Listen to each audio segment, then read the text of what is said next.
دوسری جماعت کا حکم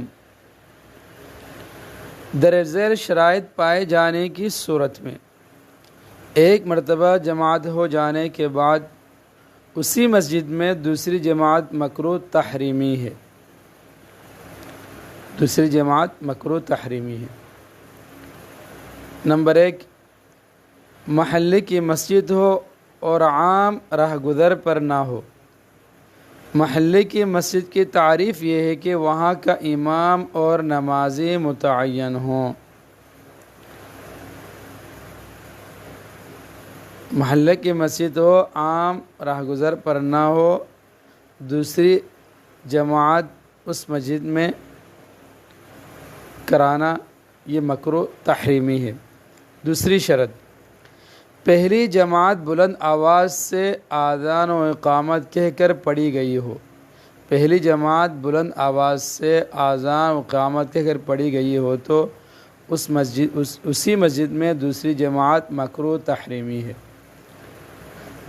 تیسری شرط، پہلی جماعت ان لوگوں نے پڑھی ہو جو اس محلے میں رہتے ہوں اور ان کو اس مسجد کے انتظامات کا اختیار حاصل ہو۔ ان لوگوں نے پڑھی ہو جو اس محلے میں رہتے ہوں اور ان کو اس مسجد کے انتظامات کے اختیارات حاصل ہو۔ اس صورت میں دوسری جماعت لوگ کرے تو وہ جماعت مکروہ تحریمی ہے۔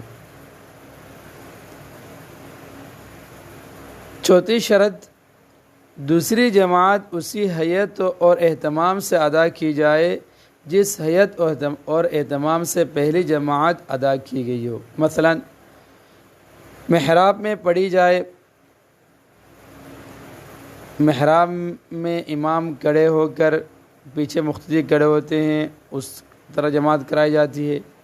دوسری جماعت جو کرائی جا رہی ہے، دوسری جماعت جو ہو رہی ہے، اس میں بھی امام محراب میں کھڑے ہوں، مقتدی پیچھے کھڑے ہو رہے ہوں، اس وقت مکروہ تحریمی ہے جماعت کرانا۔ دوسری جماعت یہ حیت اور اہتمام سے ادا کرنا، دوسری جماعت بھی پہلی کی طرح، یہ شرط صرف امام ابو یوسف رحمۃ اللہ علیہ کے نزدیک ہے۔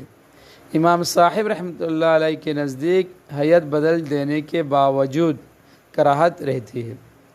پس اگر دوسری جماعت مسجد میں ادا نہ کی جائے، مسجد کے بجائے کہیں اور ادا کی جا رہی ہو، بلکہ گھر میں ادا کی جائے تو مکروہ نہیں۔ اسی طرح اگر ان چار شرطوں میں سے کوئی شرط نہ پائی جائے، مثلا مسجد عام راہ گزر پر ہو، محلے کی نہ ہو، تو اس میں دوسری بلکہ تیسری اور چوتھی جماعت بھی مکروہ نہیں۔ لوگ آتے جا رہے ہیں، جماعت ہوتی جا رہی ہے، راہ گزر ہے، مختلف لوگ آ رہے ہیں جا رہے ہیں، یا پہلی جماعت بلند آواز سے اذان اور اقامت کہہ کر نہ پڑھی گئی ہو تو دوسری جماعت مکروہ نہیں۔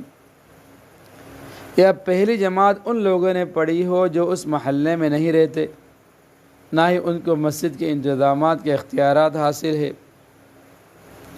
یا بقول امام ابو یوسف رحمۃ اللہ علیہ کے دوسری جماعت اس حیث سے ادا نہ کی جائے جس حیث سے پہلی جماعت ادا کی گئی ہے، یعنی جس جگہ پہلی جماعت کا امام کھڑا ہوا تھا، دوسری جماعت کا امام وہاں سے ہٹ کر کھڑا ہو تو حیت بدل جائے گی اور امام ابو یوسف رحمۃ اللہ علیہ کے نزدیک جماعت مکروہ نہ ہوگی۔